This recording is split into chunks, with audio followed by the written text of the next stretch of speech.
আমরা যারা কাজের সূত্রে বলো বা পড়াশোনার ক্ষেত্রে বাড়ির বাইরে থাকি, তাদের জীবনটা অতটাও সহজ নয়। অফিস থেকে ফিরে রুমের দরজা খুলে যে অন্ধকার একটা রুম থাকে না, মানে সেটা বলার মতো না। একটা টায়ার্ডনেস, এক গ্লাস জল দেওয়ার মতো কেউ নেই।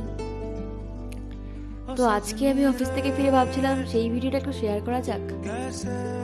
এক কাপ চায়ের জন্য নিজে বানিয়ে তারপরে মুখের সামনে তুলতে পারবো।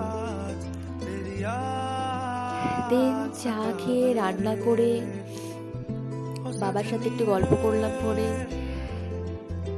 তারপরে খাবার খেয়ে বাসন মেজে তখন ঘুরিতে অলরেডি 11টা বাজে। আবার একটু স্কিন কেয়ার করলাম, দেন একটু বই পড়ে নিলাম। তারপরে মেডিসিন খেয়ে আবার একটু বই পড়লাম। তারপরে ঘুম পেয়ে গেছিল, দিয়ে ঘুমিয়ে